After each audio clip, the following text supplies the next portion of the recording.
Correct, Madam Chair. Ready to go when you are. All right, I'll take one more minute.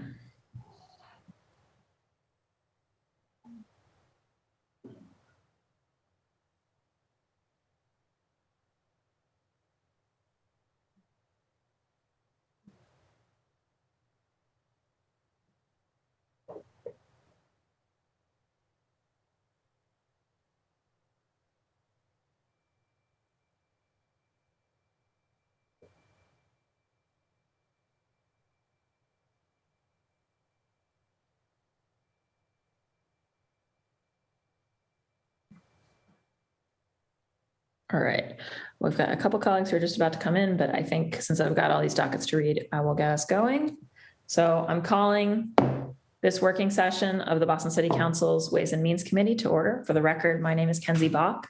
I'm the District 8 City Councilor and also the chair of the Ways and Means Committee. One second. This working session, my apologies, is being recorded and live streamed at boston.gov/city-council-tv and broadcast on Xfinity Channel 8, RCN Channel 82, Verizon Fios Channel 964. And for folks' reference, working sessions are meetings of the council like this. So we'll be talking about dockets today, but it's just going to be the councilors. Sometimes we have folks testifying and sharing their thoughts with us, but today is just going to be councilors. There is a hearing on this same set of dockets that I'm about to read Monday, on the other side of the weekend at 1 p.m. So if you are looking to come and testify on the budget dockets for FY22, we'd love to have you come and testify for the 1 p.m. hearing on Monday, the 28th. Today's working session is on docket 0801, message and order for annual appropriation and tax order for FY2022, docket 0802, message and order for annual appropriation for the school department for FY22, docket 0803, message and order approving an appropriation of $40 million to the other post-employment benefits liability trust fund, docket 0804, message and order approving an appropriation actually it's 0804, but I think, sorry, it's been miswritten in my thing, of $12,600,000 from the city's capital grant fund in order to provide funding for various transportation and public realm improvements to be credited to the capital grant fund from the parking meter fund. Docket 0805, message and order approving an appropriation of $2 million from the city's capital grant fund to address the impact of transportation network services on municipal roads, bridges, and other transportation infrastructure or any other public purpose substantially related to the operation of transportation network services in the city to be credited to the capital grant fund from the Commonwealth Transportation Infrastructure Enhancement Trust Fund. Docket 0810, message and order authorizing the City of Boston to accept and expend the amount of $55 million in the form of a grant awarded by the United States Department of Treasury to be administered by the City of Boston's Chief Financial Officer, Collector Treasurer. This grant payment is made from the coronavirus state and local fiscal recovery in the Treasury of the United States, established by Section 9901 of the American Rescue Plan Act of 2021, ARPA. And then docket 0687, message and order authorizing the City of Boston to accept and expend the amount of $50 million in the form of a grant awarded by the United States Department of the Treasury to be administered by the City of Boston's Chief Financial Officer, Collector Treasurer. This grant payment is made from the coronavirus state and local fiscal recovery fund in the Treasury of the United States, established by Section 9901 of the American Rescue Plan Act of 2021, again known as ARPA. And then docket 0725, message and order approving an increase of the cost of living adjustment COLA base from $14,000 to $15,000 for all retirees and beneficiaries of the Boston retirement system. And sorry, that was a whole mouthful. Obviously, there are a number of dockets that make up our budget per usual. There's kind of, folks know, there's the operating, there's the school's operating budget. We've already taken a first vote on capital. Those remain in committee, or they're awaiting a second reading. And then there are some assorted other funds that accompany. And then this year, we're relying substantially on the American Rescue Plan Act for revenue support for the budget. So we have a couple of those dockets as well. And then the last one that I mentioned was the one that we held a hearing on yesterday, which has to do with a cost of living adjustment for our retirees. that's something that there's $5.6 million for in the budget resubmission. And so the council is being asked to take a vote on doing that. But, to do it, we really need to also have the money to do it. So it's all connected. So those are the dockets. One second. Got a couple of counselors who are going to be in a second, but joined here by Counselor Ed Flynn of District 2, Counselor Michael Flaherty at large, Counselor Liz Braden, District 9, Counselor Michelle Wu at large, and President O'Malley, our President pro tempore, and also District 6's City Councilor. I think while I'm waiting for a couple of folks who are just about to come in, I'm going to just say a word about the charter amendment, actually, and the very poorly researched editorial that came out in the Globe this morning. And I wanted to speak to that because, it didn't describe the process that the charter amendment's taken accurately at all. And I know Councillor Edwards has put out some great statements for those who are interested in the actual details on that. But what most concerned me about it and really connects to this occasion today was that several times the article talked with disdain about sort of the democratic process itself. It described a budget process that could devolve into dysfunction and even chaos as counselors would compete to get their issues included, a resulting hodgepodge of competing interests, legitimizing a new system of political horse trading. And what really knocked me back about it was that what it was describing was a legislative process, which is in fact how we determine a budget at every level of government in the United States. Because guess what? There are competing interests, and the best way we figured out to work them out together is to have a democratic assembly. And so that's why the US Congress does budgeting. That's why the State House does budgeting. That's why basically all select boards in the state do budgeting. So just really, I wanted to start out today by pushing back against that kind of anti-democratic ethos and stressing that kind of a test of ideas and arguing with each other and figuring out where we land is sort of the essence of democracy. And so I'm hopeful that in this process, we can really show folks what that means and why it's important. And again, recognize the fact that you don't start out at consensus. You try to get there. And oftentimes you get there by arguing and having different points of view. So that said, I also want to stress that in those legislative processes, such as many bodies have for determining a budget, the way that you figure out, how it might be changed in the legislature is through an amendment process, right? So legislators bring amendments, and then you see whether you can get a majority of your colleagues to support them. And that's the normal process. Precisely because the council can't amend the budget in our charter, we don't end up with that kind of fairly straightforward system. Instead, for folks who might be new to all of this, what the council plays with the administration in every year in the way that our system works is basically a game of guess again. So the administration files a budget, the council does a whole bunch of hearings on it. We give our feedback, we, push on things, certain things rise to the fore, the public shows up, and then the administration does a resubmission. And that's basically like them guessing again. And then the question is, where is the council on that budget? And honestly, it's, that's in many ways not as straightforward of a system as people having to propose amendments and see whether they pass or fail, because in many ways we're confronted with a sort of collective action problem. And it's because of the way that game is structured by our charter that we can end up in a situation like we're in this week, where we're asking, can we get to yes collectively together before the end of the fiscal year? We don't have time to play an infinite game of guess again. And, I think, as I said on Wednesday, that there are substantial, really good things in the new resubmission. I felt like I was pretty on top of them, but even today I was talking to Yusufi Valley, who does the Office of Immigrant Advancement, and hadn't realized that there's a new program, even just in the resubmission, focused on our TPS holders and the Haitian community that's really needed for this summer. So, there's some really great stuff in this resubmission.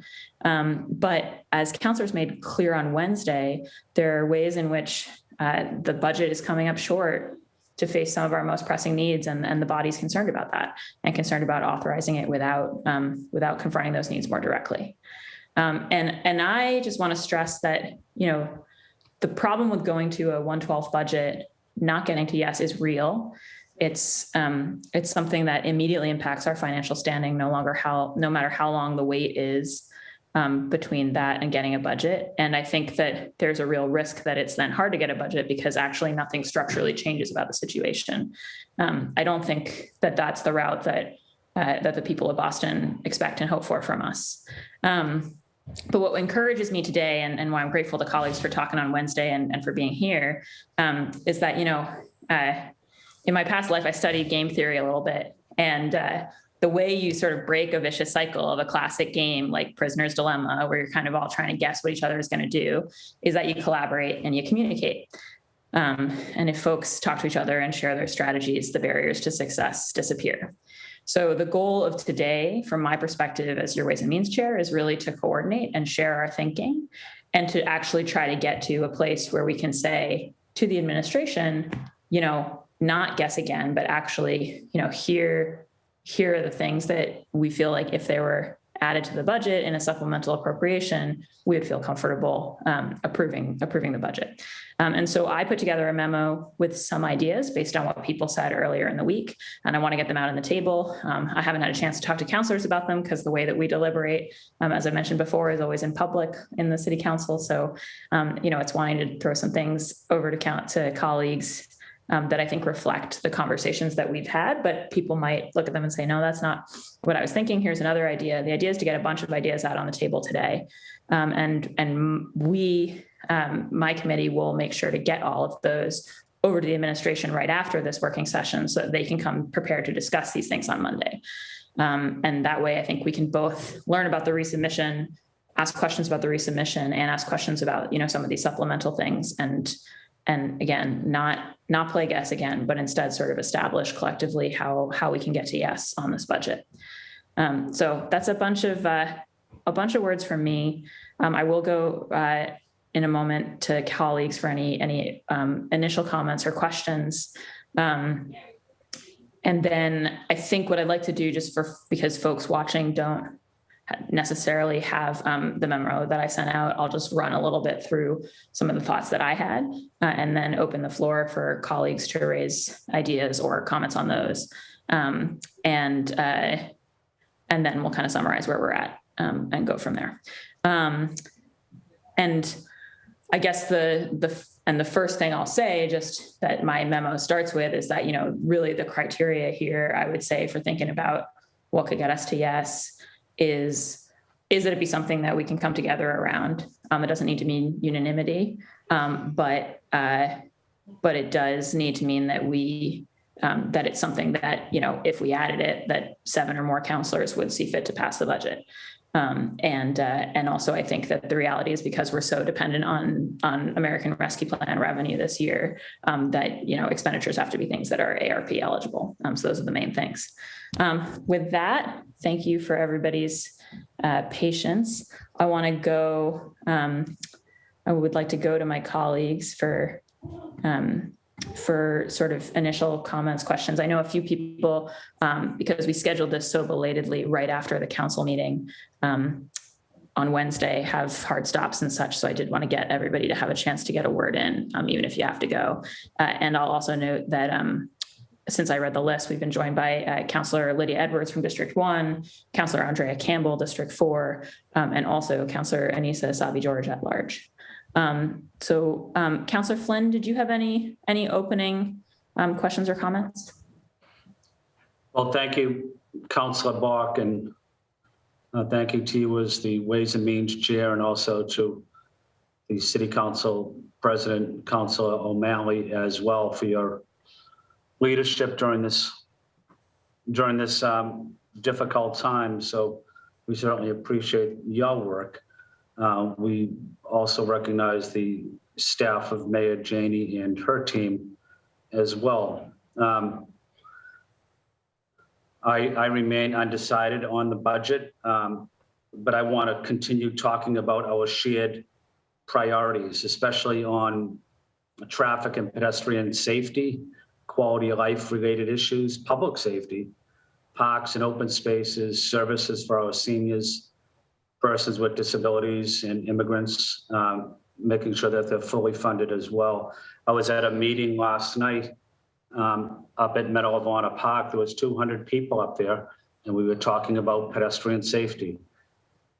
And it was contentious at times, but residents are really demanding from me as the district councilor a significant improvement on pedestrian-related pedestrian safety issues, infrastructure improvements, whether it's speed bumps, speed humps, stop signs, lights, beacons, flashing beacons.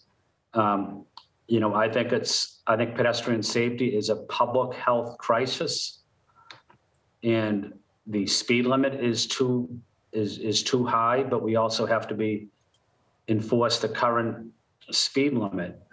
People are driving too fast in our city. Again, I think it's a public health crisis. Other issues that are concerning to me is the police, the Boston police. Residents are asking me to add more police in South Boston, in Chinatown, in the South End, in Downtown Crossing. Wherever I go in the South End, people ask me, we need more police here. Bike patrols work very well in the South End. I talked to Captain Sweeney recently. That's an incredible group of people that do excellent work. And the cadet program as well. But I could go on, but I'm here to listen to my colleagues, to work with my colleagues, to work with the administration, and to be part of the team, and hopefully get to a budget that works for everybody, but especially the residents of the city of Boston, who will be mostly impacted by our decision here on Wednesday. Thank you, Councilor Block, and thank you, President O'Malley, as well. Thank you, Councilor Flynn. Councilor Flaherty. Thank you, Madam Chair. As the colleague who has participated and presided over more budgets, I want to appreciate the attention to detail that you've put into this process, and all the hard work and all the hearings that you have presided over, as well as the participation of our colleagues and the participation of the administration. I've got a couple areas that I still think are deficient. I've been a longtime proponent of year-round youth jobs, and I need to see a commitment through the operating for additional funds to make a serious investment in our youth in year-round jobs. The existing pilot of 300,000 does not meet the needs that we have in the city. I've spent the last several weeks reaching out, trying to get employment opportunities for youth, and I've been working with IGR, and they'll take to the number of calls I've put in to try to secure more summer jobs. But this isn't just about summer jobs. This is about year-round jobs. And this is about reducing youth violent crime. It's about creating alternatives for kids to get involved in gangs and guns and drugs. So some argue it could be the asphalt temperature. I argue that we need year-round jobs for youth. That will go a long way in solving the problem. So, and I've been saying it for years. And so, it's not just at this budget. So we need an investment in year-round opportunities for our children. BPS seeking commitment that a portion of operating go to Madison Park. The fact that we don't have the best. We got the best colleges and universities in the world that call Boston their home. But when it comes to voc tech, we're not so boastful. And so we need a Madison Park that meets the labor workforce demands in our city. CEOs are bringing their companies to Boston. Their businesses are growing, even throughout the pandemic. And as we come out of the pandemic, if we're not preparing, our students, that next generation, for pathways into high earning jobs that are in their own backyard. One of the things that Council Flynn and I talk about is we're meeting with these CEOs that are coming to the South Boston waterfront. We want to make sure that there's opportunities for folks in the neighborhood. We also want to make sure that opportunity trickles throughout all of the neighborhoods of Boston, so that it's a rising tide for the whole city. That's what we envision down there. And the fact that we don't have that type of commitment, as it pertains to programming and matching the curriculum to meet, again, the labor workforce demands is outrageous. So integrated work and learning, early college programs. We've got a program that has demonstrated success in year 13, and we've garnered industry and higher ed support. I'd love to see more attention to that. Library facilities in every school with the appropriate staffing levels, as well as mental health investments to meet the surge in the needs that the students have presented this year after a very difficult year due to COVID. The D&D budget needs to see additional funding for our acquisition opportunity program, first-time buyer programs. If our D&D team has a portfolio of potential sites we can purchase, as referenced very articulately, this week in our session with both, Council Baker, Councilor Edwards, and yourself, in terms of why we're not in the business of acquiring properties and managing them and creating more affordable opportunities is, again, mind-boggling. And obviously the one that we all struggle with, Mass and Cass, increased funding for trauma services and resources for those. We need treatment on demand. We need to have beds ready when that individual is ready for treatment. I argue that a big part of my success has been the Section 35s, but we still need opportunities and treatment options in aftercare. It's not just about the quick detox. Many instances, it's not long enough. When you're on the opioids that long, if the 30 days is like a spin dry, you need at least 6 months to a year of good, clean living just to have a shot at beating that type of addiction, the opioid addiction. So I got a question. There's a $250,000 marked up for expanding wraparound services for homeless, and not quite sure what that's going to be used for, but that number should be significantly higher. And lastly, because I know my colleagues have concerns, the parks budget, it increased minimally. Only 4% this year. So we're either going to be pro-environment as a city, and we're going to create more opportunities in our parks for our youth and for families. And we're going to plant more trees and create more canopy options. We need to have a legitimate bona fide tree pruning, tree planting, and tree canopy division. Time has come for us to not continue to contract those services out. Let's put our money where our mouth is. Let's stand up for the environment. Let's stand up for parks, and let's make it loud and clear that that 4%, is arguably offensive, particularly for those that care about our parks. I know, Madam Chair, in your district, particularly as the Emerald Necklace, park ranges, et cetera. I mean, 4% is just not going to cut the mustard. It's clearly not going to give us our own, tree pruning, tree planting, and canopy oversight division. So I'd like to see that. So that's it for me for now, but that's where my head's at, and look to see more from the administration on all these fronts. Thank you, Councillor Flaherty. I had promised Councillor Campbell that she would get in before 4 o'clock. So Councillor Campbell, I'll let you go out of order if you're. Thank you, Councillor Bach, and thank you to my colleagues. Appreciate it. I'm going to try to come back on. I just had a conflict. I could not move. So I appreciate you scheduling this time for us.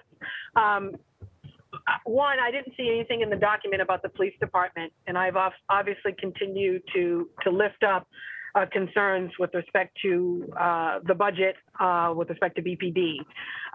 One, I do not think that a strategy to reduce overtime should involve redirecting those dollars into the police department. We have over 2,000 officers. We just graduated a class.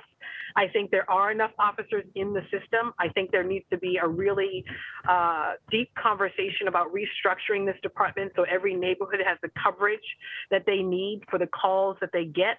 I know captains for a long time have been suggesting ways to do that.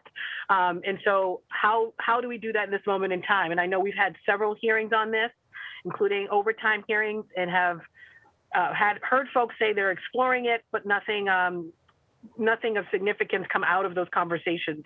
I have not seen a strategy with specifics on how we're going to rein in any percentage of the overtime budget, which I think is really concerning, especially when the department agrees that it's a budget that is not sustainable coming out of COVID in long term. I also think there needs to be some strategy, not just a strategy, but a number or something as to how we're going to make that reduction happen. Clearly, the previous administration tried to do it, and we know that the department exceeded that. So would love to see more specifics in any document related to the police department. Have stressed this in meetings, or I should say in hearings, have not had any meetings with the administration, not for lack of trying. The second is definitely mass and cast. There are some investments in here around it, but again, who's owning this issue? I'm calling it a mass and cast chief. We can refer to it as whatever, but someone who is a public health professional whose sole job it is to own this issue is critical. There are many stakeholders doing the work. There are members of the task force as well, but they're all disjointed. It's not coordinated. Someone needs to own it, and not COVID and a million other things, just this. Put forward ideas from community around this sort of responder unit. Have yet to receive a response on that. Also requests made over 30 days ago for folks in the community doing this work and in the business community to meet with the acting mayor and administration to put forth their ideas, to hear the response to these ideas, and to hear their ideas from the administration, and have gotten no response whatsoever to any of that correspondence. So obviously that's not necessarily monetary, it's action steps. It's a commitment to meet with folks, and we haven't gotten any response, I or my team in my office, to that, which is disappointing. So that continues to be on my list. And then on Boston Public Schools, a lot of concerns around infrastructure in the short term. I continue to lift up the Sarah Greenwood School, which is in my district, them needing a temporary location, greater investment now on the acceleration of school projects. So I've sent these same things. Councillor Bach can do that, but really stressing there needs to be something around the Boston Police Department. I did review your documents. Thank you for compiling them, of course. But if there's nothing in there, for me, that's unacceptable. And so we'll continue to work with you. And again, thank you to my colleagues. I'm going to try to hop back on again and continue to work in partnership with you as well as council colleagues. Thank you. Thank you, Councillor Campbell. And Councillor Campbell, before you go, I'll just say that that is missing from my document, and it's partly because I haven't. I share your concerns about the overtime budget and the feasibility of actually achieving it. One thing I would love from colleagues is any suggestions of moves that we could make on the police budget that could command a majority of this body. Because frankly, I've heard very different things from different councillors about the direction folks want us to go on that. And so that's why, Councillor Campbell, I was trying in that document to mostly suggest things that were kind of themes that people shared and that weren't that like people weren't deeply disagreeing about, only as a kind of, well, what if I pulled out? And so I think that the police department budget is a key piece of the conversation here too. So just wanted to acknowledge that. I'll say, thank you very much. I appreciate that. I still, want it reflected, even if we don't have a majority on this council that recognizes that something needs to be done with respect to that budget, and the lack of transparency and accountability with this department, I'm going to keep pushing it. Thank you. Thank you, Councillor Campbell. Councillor Braden and then Councillor Wu. Thank you, Madam Chair, and thank you for pulling this together in a further conversation about our budget priorities. I want to echo Councillor Flynn's concerns about pedestrian safety. It was a big issue on my list of priorities for this budget. Again, I think what we're seeing with our department BTD is that very often we are coming up with lots of new studies on road safety and mobility studies, etc., but we don't actually have the personnel or the staff available to really make it happen in a timely fashion. And we have to prioritize, obviously, but some things get punted down the road so far that they're so far off in the distance, we don't know when they're going to happen. So the other concern I have, I know Councillor Edwards and the folks closer to the harbour are very concerned about climate preparedness. Out in Alston Brighton, we have the threat of river flooding, and if there's an extreme weather event with a lot of rain, we're really going to be in a difficult flooding situation. So having a really aggressive approach to addressing climate preparedness and climate resiliency, to address our heat island effect and make sure that we have a robust growth in our urban tree canopy issues around stormwater management, and trying to incentivize people to, do rain gardens and bioswales, etc., on private as well as public property, to try and help manage the runoff and the flooding potential. And again, to echo some of your concerns, I really want to see more. There's a lot of work to do in the green jobs space, and I think that it's an opportunity to really ramp that up and be more aggressive in developing that sort of workforce. The other issue in relation to the heat, heat is probably going to be more of a problem than like hurricanes or whatever, knock on wood. But, we saw this summer, this early spring, late spring, we had a heat wave. Our kids were still in school. It was 95 degrees. It was unsafe to be in school. Exactly, it was so hot. So, that we anticipate that trend is going to continue. So we really need to look at our heating and cooling, our cooling systems in our schools, so that they become not only a great place for our students to study during the hot weather in the late spring and in the fall, where we expect increased temperatures, but also for our residents or seniors who want to go have a cooling centre. Workforce development, as I said, the biotech space is developing fast, and we need our young people to be prepared, not necessarily have master's degrees in chemistry or whatever, but for those entry-level jobs to become lab technicians, etc. Those are good paying jobs, and if we don't prepare our workforce to take advantage of that, we're going to miss the boat. And again, just ongoing concerns about my district and the situation with our schools. The need to identify swing space for our Horace Mann and really strategize about how we're going to manage the transition with the Jackson Mann community, the Jackson Mann campus, which has 3 entities. It's a year away, and I'm not really convinced that we have a good plan for that yet. Thank you. Thank you. Thank you, Councillor Braden. Councillor Wu? Thank you very much, Madam Chair. Sorry, I think I, like many others, am wanting to be here to make it work, but as you can see, I'm en route between various items. So I just want to thank you, Madam Chair. I know this is an extraordinary feat this year, given that we are in extraordinary circumstances just in general in the world, and then also with our political situation here in Boston. And so given that this is a year, or now at this point, a little 4.5 months more, I just, to emphasize that from my perspective, this feels different than last year. I think in some ways the type of council leadership and coordination and the really leaning in on how we can proactively shape this budget is exactly what I've been hoping to see and pushing to encourage over the last several years. I wish a little bit more that we were pushing on the budget itself, in addition to just thinking about adding the American Rescue Plans on top, because this is not sort of a structural solution to how the council in general can continue doing, pushing for integrating our changes and our voices into the budget process.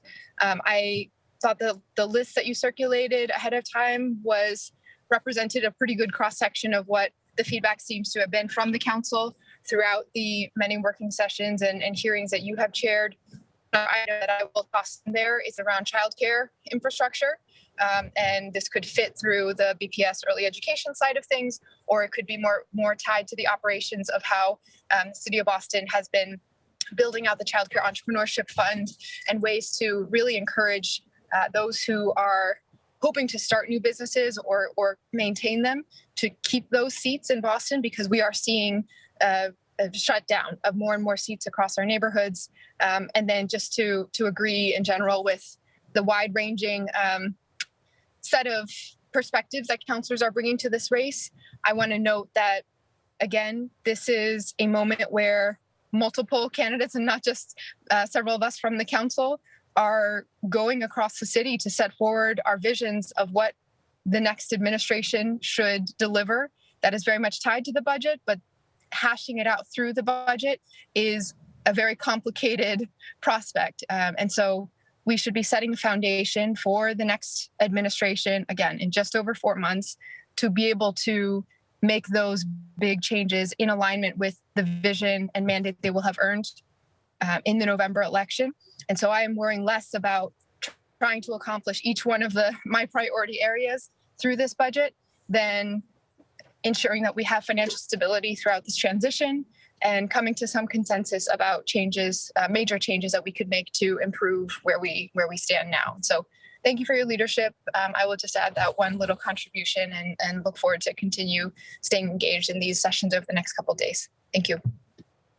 Great. Thank you so much, Councillor Wu. And I should just say to Councillor Wu's point, I mean, I have made the suggestion that we talk primarily about a supplemental with American Rescue Plan funds. If councillors have operating fund sort of proper suggestions, like I think, it'd be appropriate to bring those here and to bring those over the next few days. I'm aware that because we get set at the sort of limit on the revenue side on operating funds, that, everything has to come from somewhere else. And I think in terms of getting everybody to consensus, that might be more of a challenge. But I take the point, Councillor Wu, and I'll just say that for me, part of the hope is that we do pass the charter amendment and we're able to do that more traditional amendment process on directly on the operating budget on the council going forward. And I do think that it's appropriate to underscore the fact that there is a field of contestation about the future of the city that is ongoing right now, and it is the mayor's race. And this budget isn't that field. That field, it's super important. I think it's essential, and we're having a really good conversation, and I'm grateful to all the candidates who are also counselors and to the candidates who are not for leading that conversation. I think the question here is it's about financial stability, and it's about, in terms of some of these things that were, in my memo and coming out from counselors' comments, how are we setting up whomever the people of Boston choose to lead them with the strongest hand in November, and helping folks hit the ground running on some of the things that we know that whomever it is going to, it's going to need to be working on. So just thank you for those comments. Next up is our President O'Malley, who, again, as Councillor Flynn alluded to, has really been leading on this as well and thinking about how we get there collectively. And I appreciate his leadership of the body. So I'll go to O'Malley, and then it will be Edwards, and then Asabi George. President O'Malley. Well, back at you, Madam Chair. As I've said publicly and privately, just bravo for a job well done. This is clearly a thankless job, but one that you have just shown tremendous dedication and tenacity, and that's what we need because the stakes are this high. Certainly I echo every point that has been made thus far. Every point. I agree with everything that has been said. And I appreciated Councillor Wu's point about not only the ARP funds, but also looking at the budget. That is correct. I also appreciated your explanation that the approach of us trying to get to yes would allow for this second sort of unique revenue that presents itself before us today or at this time. And, I think there are many differences between this year's budget and last year's budget. And yet there's a lot of similarities, if that makes sense. It sounds like I'm speaking out of both sides of my mouth, but I'm not. But I'm simply noting the fact that one of the larger issues that is before us is that, keep in mind, last year's budget debate, we were in month 3 of a pandemic. We had no earthly clue what the following year was going to look like. We thought the risk of going to a 1/12 budget could severely impact what our state revenue, our matching state aid would look like. And there was a real concern that we would be in a worldwide depression potentially at this point. We're not. We're actually in a place that's a lot stronger financially.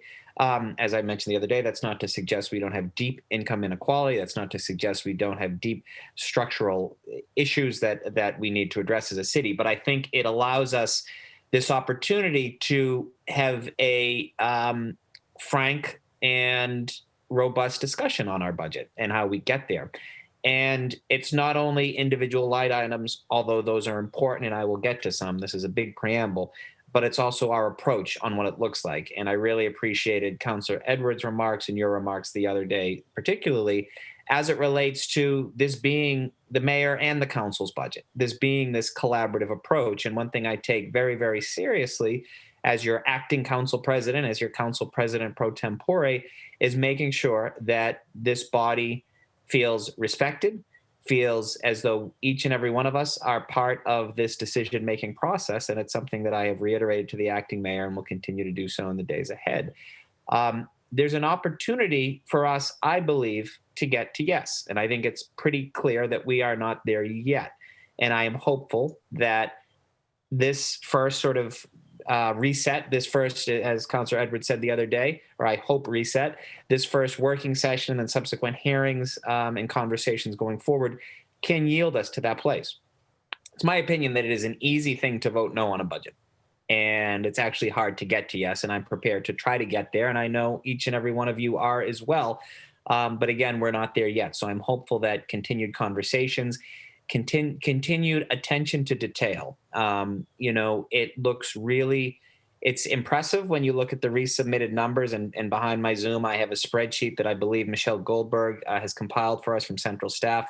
Well done, Michelle. It's really, really helpful. And it shows the resubmission difference and what that looks like. And it's, other than economic development having $3.5 million going into the Office of Equity, which I assume will be explained at the hearing on Monday, you're seeing just increases of hundreds of thousands of dollars, or I should say $50,000 and above in most categories, which is a positive step. But again, I'd like to see more level of detail.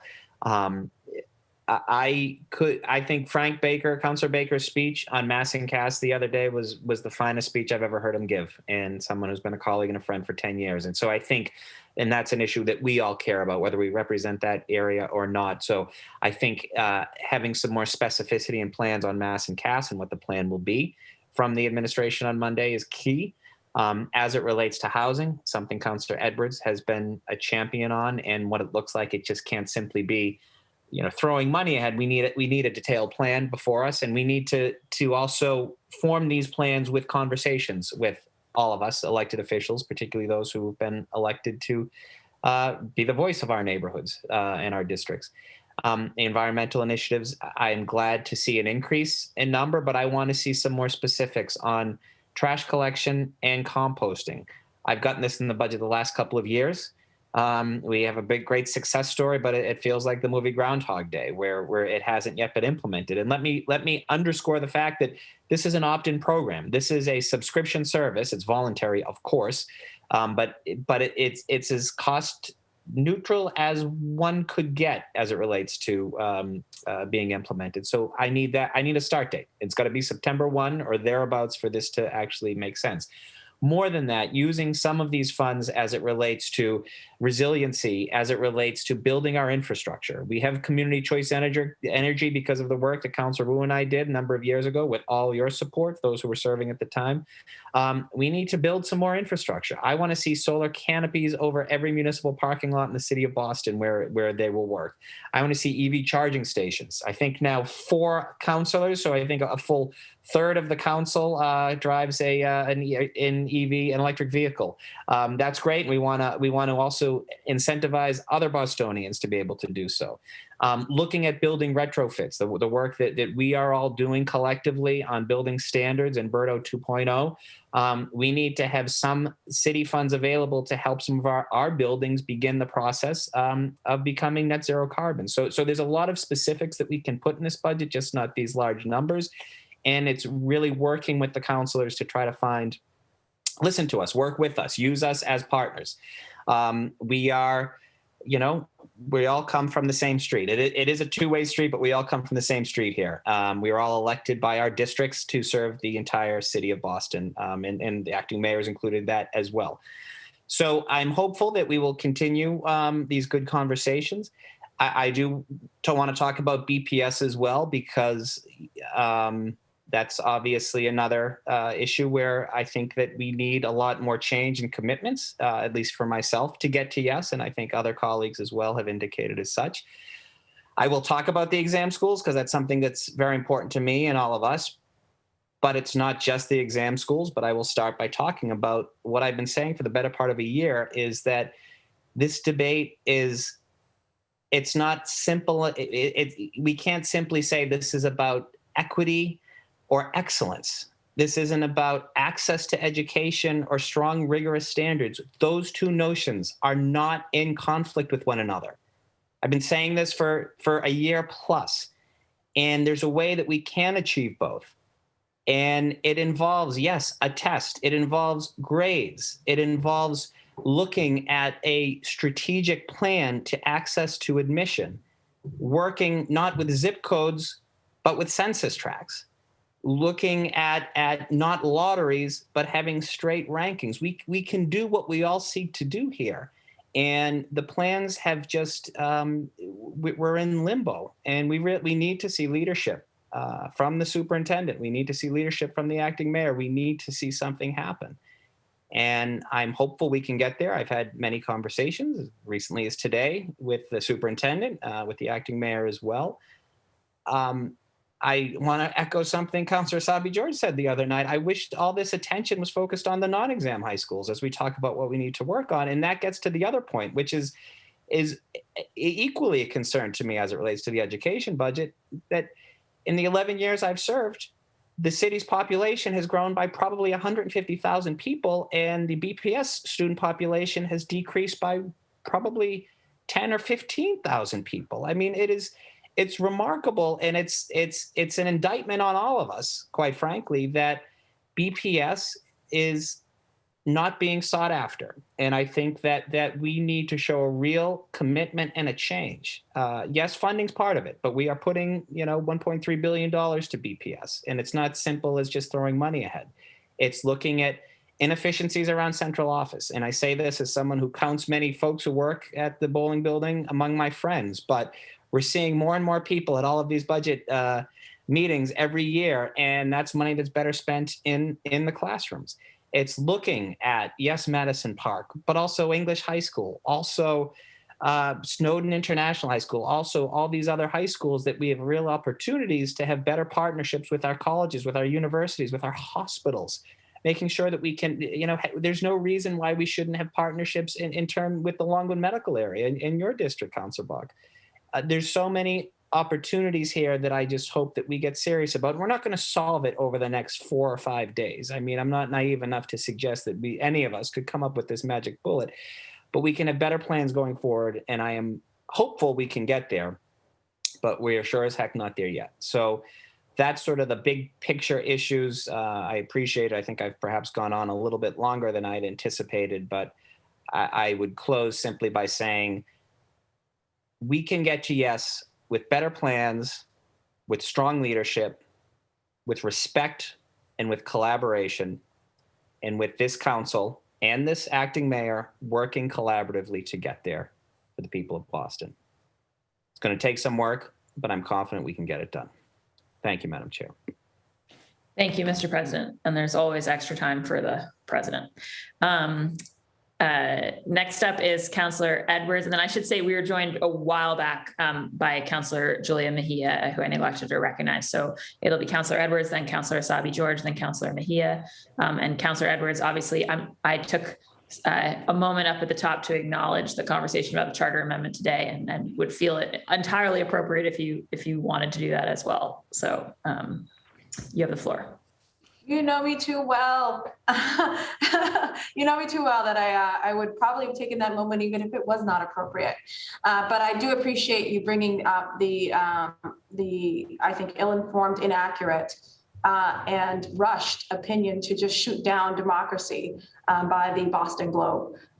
The reason why it's so important and why we're talking about this right now is because we wouldn't be talking about this right now and going back and forth in supplemental budgets this way if that charter amendment passes. We would be guaranteed that we are going to have a budget on the 30th of June every year, because at some point, the mayor would either just get to a consensus with enough councillors and we'd all agree, or the councillors would come to a consensus and disagree collectively with the mayor on a budget. But that's how this would end this. The point is about fiscal stability and consistency. We would be required to get to budgets. And if we couldn't do it as the body, the mayor would be doing it. That's what that's about. Not only that, but I was late to this hearing because I was talking with the mayor's people in my office with my staff directly about just my district. And the fact is that conversation should be as public for everyone else to see. And that's what I would be doing on the floor when I'm discussing down to the specific intricacies of the budget, what I'm concerned about, what I want, what I don't want, so on and so forth. And I'll bring up some of those things today, but we're talking big picture items. The system needs to be changed. And I'll say that again, the system needs to be changed. And that is something that I promised at the last budget vote that we needed to assess. And again, talking about being ill-informed, we followed the law and the legal procedure outlined and the deadlines and timeline within the law, the state law, in order to do a charter amendment. So I will, of course, be coming back with a larger op-ed in response to the overall merits of the charter amendment. But again, to just argue that we shouldn't even have the choice as Bostonians this fall is just embarrassingly ill-informed, inaccurate, and anti-democratic. And it was just, well, and also talk about getting cart before the horse. I don't know if they called any of you, my colleagues who voted for this at all in advance of their coming out against what we voted for unanimously. But for a media entity that has gotten, I don't know how many Peabodys and how many Pulitzers and how many awards for its incredible in-depth research and going into spotlights and looking at and talking to people repeatedly for, I don't know how many months, if not years, to make sure that they get everything correct, to not make one phone call to any of us to even ask what we thought or why we did what we did. Well, I can just say do better, do better. Now, as to this budget process, I want to say that there are a couple groups of things. In my comments on Wednesday, I discussed specifically that this budget didn't reflect that housing is a human right. So naturally, most people would say, well, how the hell does a budget reflect that? Besides just throwing money at the issues that are concerns and maintaining how we're doing things, but just giving them scale. And we are doing some things correct. I want to be clear. There are hardworking people in our housing at BHA, at DND, even at the BPDA, who are doing a lot of good things. And I think that they do need additional funding. But that's not the same as saying housing is a human right. Rights, where rights are involved, government is required to be more aggressive, more assertive, and assuring that people have access. That is what a right means to me. And so when I think about housing as a human right, I wonder where the city of Boston is becoming more aggressive, more assertive to counter oftentimes market forces that don't care about rights. They care about profits. So how do we counter that? Our system currently is dependent on that. Oftentimes we look to the market to come up with our housing solutions and our housing funding. So I would like us to divorce a little bit from that and commit more funding specifically to pushing back and competing in the market to pull housing units off the market. What I'm talking about is our acquisition opportunity program. That needs to be beefed up in two ways. While there's about $30 million going towards it, I'm going to offer an aggressive number that I think $60 million should be going towards it. I think the amount of units that are below 60% AMI at about 300 right now is too low, and we need to be funding more of those. So maybe there's a combination of the back and forth we can have today where we're getting more of those lower AMI units off the market, but I can tell you every CDC, the land trust, those individual organizations that have come to me, even when they try to use this program, they find that the per unit allocation is way too low. So they're ready to go and close, or they're ready to go and purchase that triple decker, or the tenants have organized and they would love nothing more than for the local nonprofit to purchase it, and the person is willing to sell it, but they're short. We lost a triple decker with we lost 7 apartments in East Boston for a shortfall of $40,000. Shameful. So that's one aspect of housing as a human right. I also want to talk about the way in which land becomes publicly owned, or at least again under land trusts owned collectively. And the two are not the same. The land is one way of ownership and one way of controlling what gets built on there, which can be funded by AOP. But both are headed in the same way, that we need to be competing, if not taking some land and some buildings off the private market, because we cannot win. That's the way we cannot win. What we found is that we tried the market forces where you build and build and build some more, and we're still building more, and the rents are not going down. We did try that. The goal is 60,000 or 69,000 new units. The rents are not going down. So, and no one, I don't know anyone else who can dispute that. I am not trying to prevent the market. I am a landlord myself. I own and live in my own property. And I probably, but for that ownership, I would not be in Boston because I couldn't afford the rents right now. So that's one aspect. The other aspect, and swinging over beyond housing as a human right, is looking at, to put a number to it, I want $10 million as a fund for land trust acquisitions of land throughout the city of Boston. So I'm just putting the numbers out there. Then there's the question of how we process, move on, and include people in the city of Boston. I said it on the floor, I say it again today. I want everyone to be able to perform or access the city government departments online and in every language. I mean it.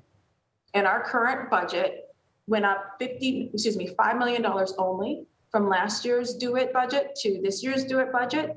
And I don't believe for 1 second that $5 million increase is going to get us there. We know that if we didn't have access points online for all the people of Boston, we functionally would have shut down as a government during this pandemic. And what we also learned is that these access points were different depending on the department. Allowed some people to speak, didn't allow some others to speak, were really good in terms of vibrancy and good connectedness, and not. I've learned from my colleague, from Councillor Bach, also the lack of connectedness and assured Wi-Fi for our residents in public housing. These are all points of access to digital footprints that we absolutely cannot afford not to invest in. I want a robust investment in that. And I could see, and hopefully we'll see, that one day I log on to the city of Boston and a helper comes up online and says, how may I help you? Pick a language. And then I can pick a language, and that helper or that little guide person can help me move through and navigate the city of Boston, all from my living room or all from my bus stop or wherever the heck I am. We're not there with this budget. I do think I wanted to add to the conversation about the police. You're correct, Councillor Bach. There's genuine consensus that the overtime is an issue.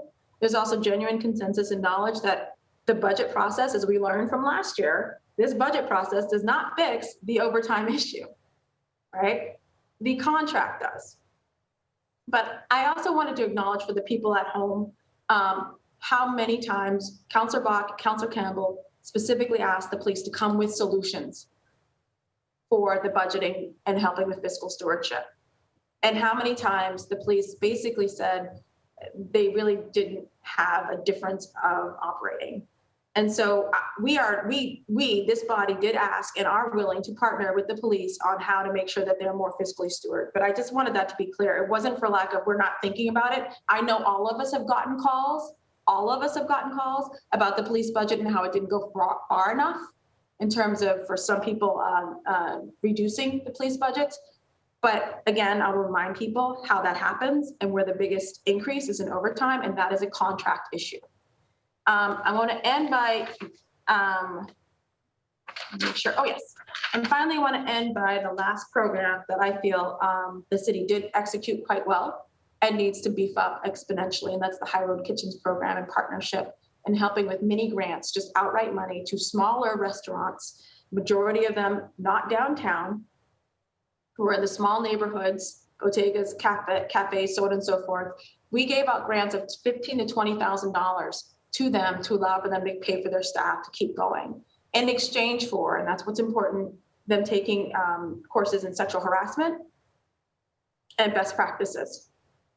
We did not necessarily make an exchange for giving up the tip minimum wage, but we did make it in exchange for something. So I would like to see that program exponentially increased. We had a wonderful conversation with Natalia, and I will get a firm number for you, but I don't have that right now, Councilor Bach.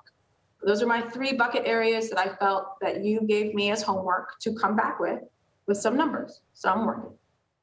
Thank you. Great. Thank you so much, Councilor Edwards. Councilor Asabi George. Thank you, Madam Chair, and thank you for pulling us together with such quickness after Wednesday's meeting, and looking forward to the few sessions that are coming up ahead. You know, there's I think this is my 6th budget. I guess I should go back and count exactly, but I suppose my 5th budget. But just grateful to have participated again through this process, and grateful for your leadership. I am quite aware that we have never had a perfect budget, that it continues to be a work in progress. In each budget cycle that we've gone through over, since my first, always looking for the best that we can do at this moment in time, and making sure that we are responding to the needs of our residents across the city, and that we're able to do the work that we need to do as a city to provide high quality services across the board.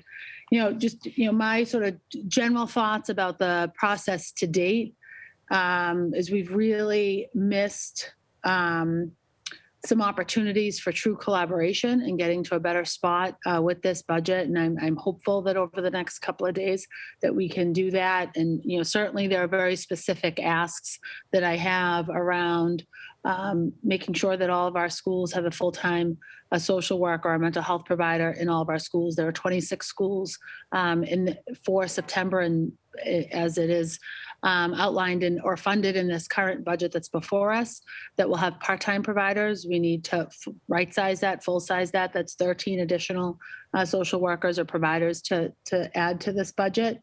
Certainly, and colleagues have mentioned some of the other needs around housing, around climate preparedness and readiness, the continued investment in what's happening at Mass and Cass, and the work to improve the response to both the community and individuals who are in crisis. Certainly have to do that, and just very hopeful about the possible outcomes and work that we can do over the next couple of days as we look towards next Wednesday.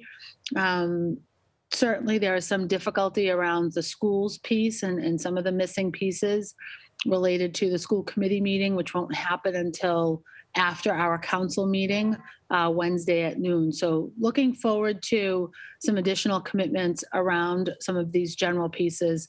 Have shared a number of times with the interim administration my budget asks, sort of the broad brushstrokes, as well as the in the weeds pieces around providers, around some of the Mass and Cass efforts, around some of the additional supports for Madison Park Vocational and Technical High School, around libraries and librarians in our schools, and making sure that we are fulfilling our commitment to a full-time nurse in all of our buildings. But sort of across the board, the needs are real, and appreciate and understand and recognize that certainly not going to get everything that I want in this budget. And there's, continued work to do following the passage of the budget. My question for today, and at least for this session, especially as we prepare for next week's hearing, is what are the possible outcomes over the next couple of, or following or leading up to June 30th?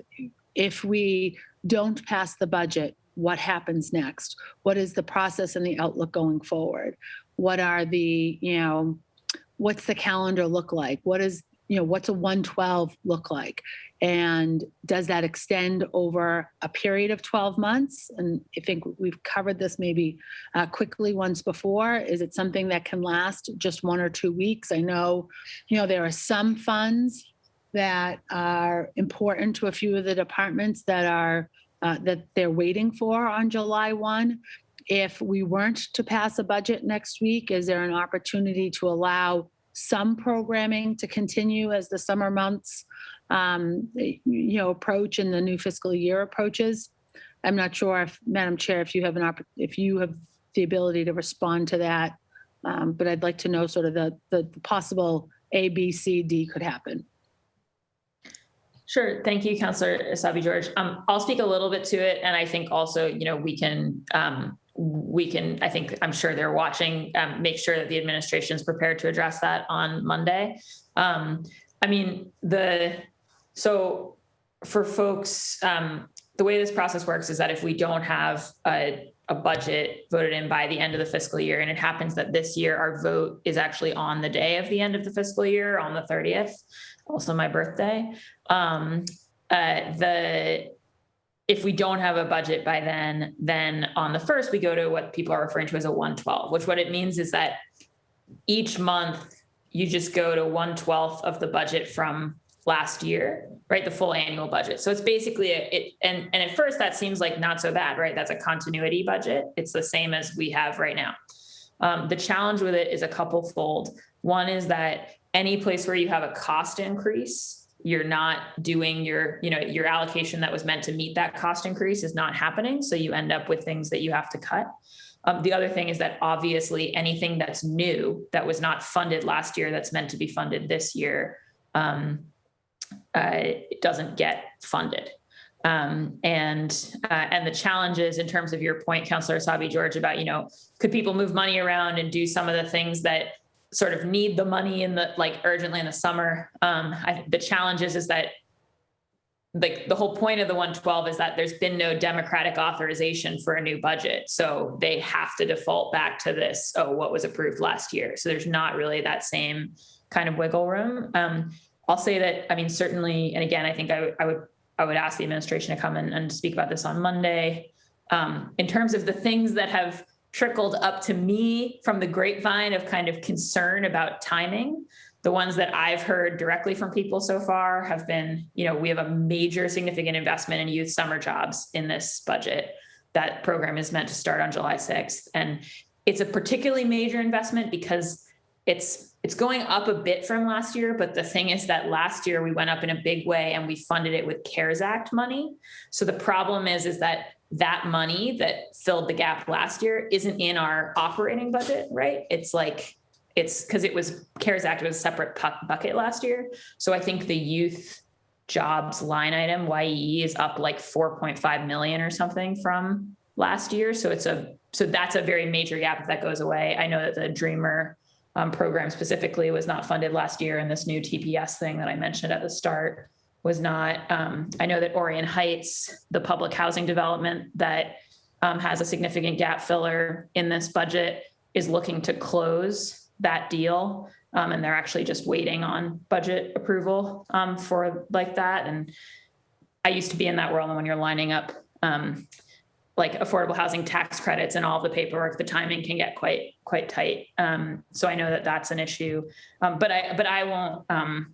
I think the administration is probably more familiar than I am with sort of what are the immediate impacts. I think the thing that I would stress is that, as I set up at the start, when people, whether you're talking about the rating agencies or other outside observers, sort of look at the city of Boston, the challenge is that one of the questions they ask themselves is, do they get a budget by the end of their fiscal year?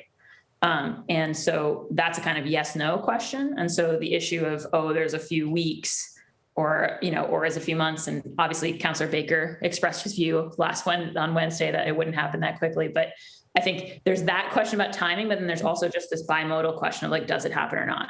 And it is worth saying that the state routinely misses their deadline and our bond rating is better than theirs. There's a lot of factors at play, but the fact that this isn't something that we've done since I think the early 80s does play us. It's a factor, right? So the other question that I would have for the administration for Monday is, are there implications from positive, perhaps, implications from last year's hiring freeze? So over the course of the last fiscal year or the current fiscal year, we've had retirements, people leaving positions, or positions that weren't filled prior to COVID. So in last fiscal year that, those dollars sort of remained, but unused. Is there a way to calculate the sort of the balance or the remaining dollars that could be utilized, for example, on the Dreamers piece, or on some of the summer jobs? Yeah, so that's a question we'll have to ask them. My impression is that potentially within departments, but not across departments. Right. I think, we should defer, I think, to the CFO's office. Well, I would say, I'm curious about that in our city's departments. The school department, separate from that, often has significant cost overruns in one department, say school transportation, for example, and they pick up those funds from another department where there's been quote unquote savings, which means positions weren't filled or services weren't provided. And generally we see cost overruns in the several million up to $10 million mark, where this past fiscal year, we saw a $1 million overrun, even though school was barely in session this last year. Anyway, so just, curious about, and, would like to know and understand both the ramifications and remain hopeful that there's an opportunity to better collaborate over the last couple of days of this current fiscal year. Thank you, Madam Chair. No, that sounds good. And yeah, we'll forward those questions on to them. And I do know that for the school department side, there are different departments. Like from our charter's perspective, they're all one department. And then I know that my recollection is that the collector treasurer is allowed to move up to $3 million a year across departments. And we tend to get an April notification of what they've done on that front. But I think there's a hard cap in the charter of how much interdepartment money moving you're allowed to do. But we'll get all that from them. All right, Councilor Mejia.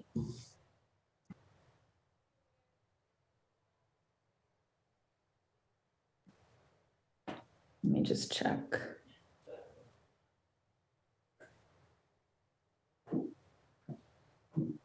Sorry, I was on mute.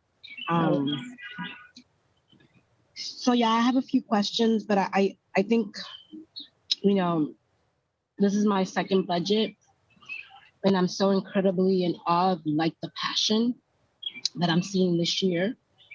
That wow, if I would have known now what I knew then, and all the powers that we have, we would have been so much more aggressive last year. But here we are. And I don't know, Kenzie, I know Councilor Baki and Lydia and Councilor Edwards talked about what this moment is and the differences in his leadership. But I also think that this moment is really rare. And as a woman of color, it just is really just interesting that, I don't know where our power, did we just take off our capes last year and realize that we didn't have any power to push the mayor? Because if we were pushing for all of these things that I'm hearing right now, this is the first, it feels like to me, the first, I'm gonna have to go through all these tapes and hear how much passion came out of everyone last year. It's just very interesting, but here we are. It's election season, so everybody's up in arms. Let me just throw my questions out here. Here's where I'm at. So in terms of, we've been working with the administration to ensure that there is funding for new youth jobs for young people, specifically for 19 to 24-year-olds in this budget. And for the new 19 to 24-year-old positions, it's still unclear as to whether or not the number of the slots or number of weeks, the number of hours per week and pay per hour. I'd like some more details in terms of what that rollout is going to look like. We need to see a lot more money going into that fund. I think, like Councilor Flaherty mentioned, the number of year-round jobs for young people ages 9 to 24 is not enough. And so, we asked for 1.3 million and we got 300,000. And that is not meeting the cut or meeting the moment, in my personal humble opinion.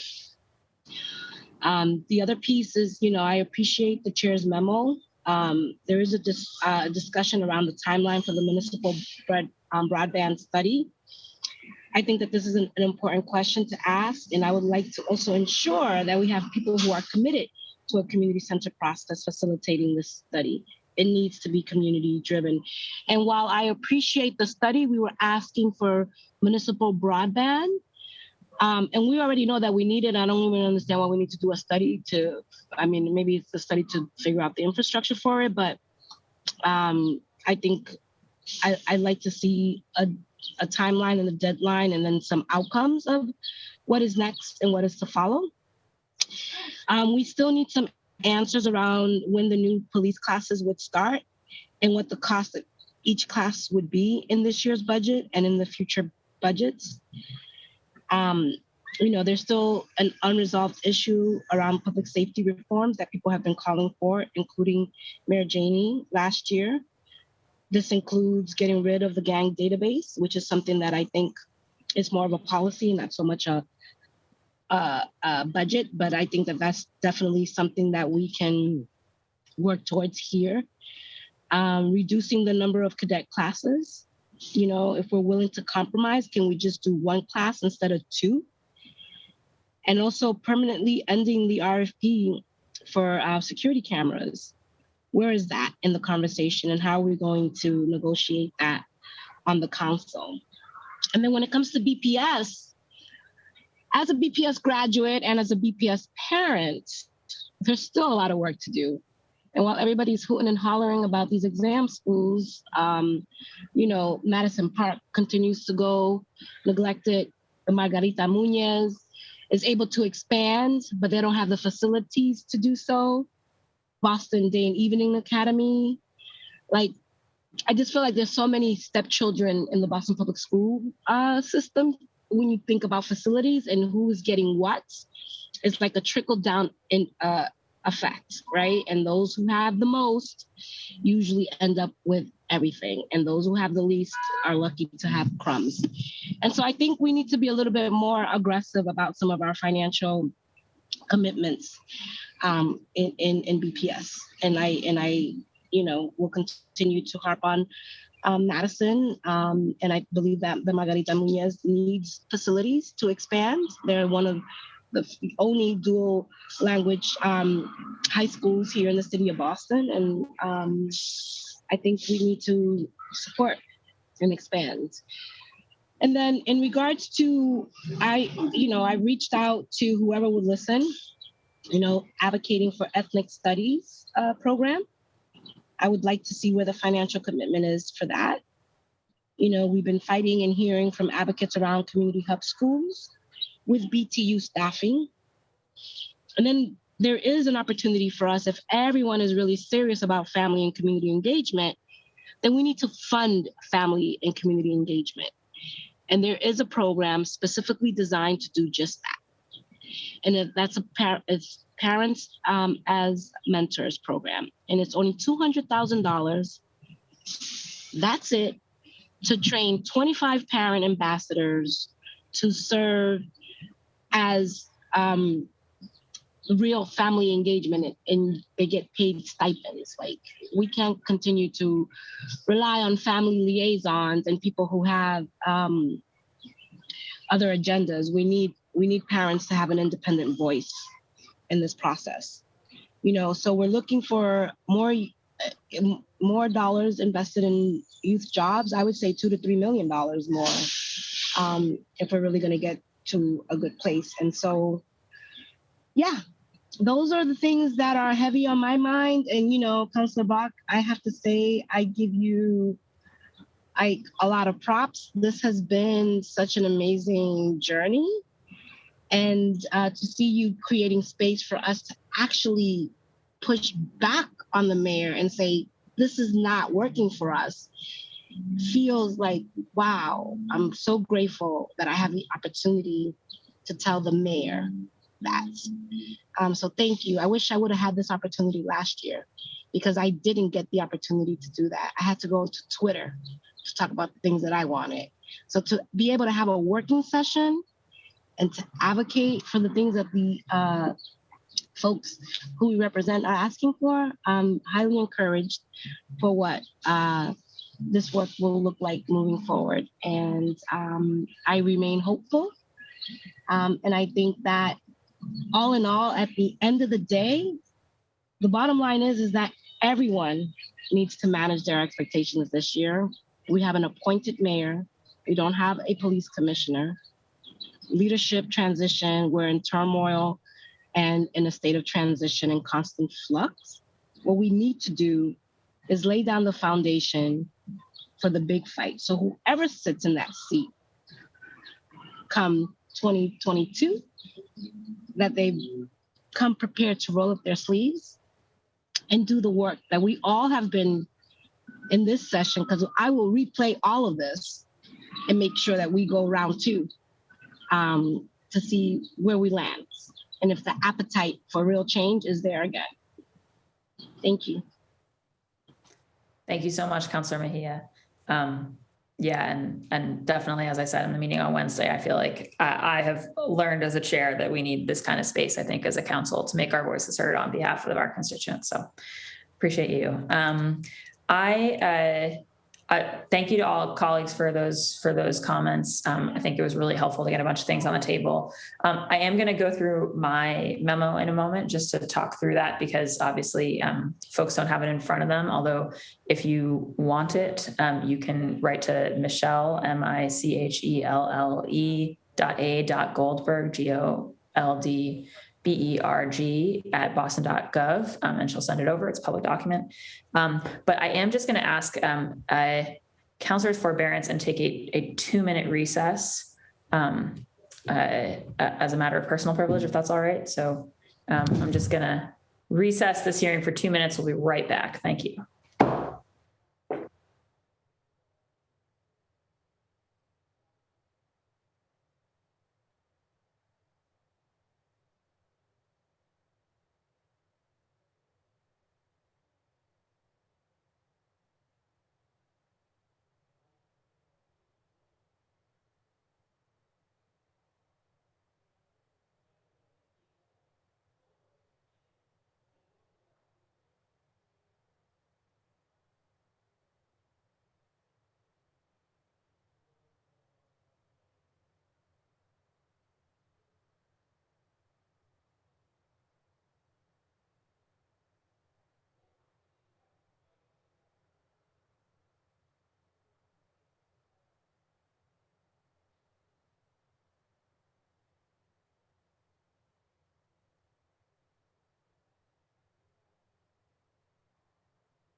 All right, thank you all. The hearing is coming back into order. Again, grateful to everybody. So I just wanted to run through briefly this memo that I sent over, just to kind of put it on the record for everybody. And so this was just an effort by me to think about some of the things that had come up at our Wednesday meeting and the conversations, hearing from colleagues and thinking about what would really move the needle on some of the core issues discussed.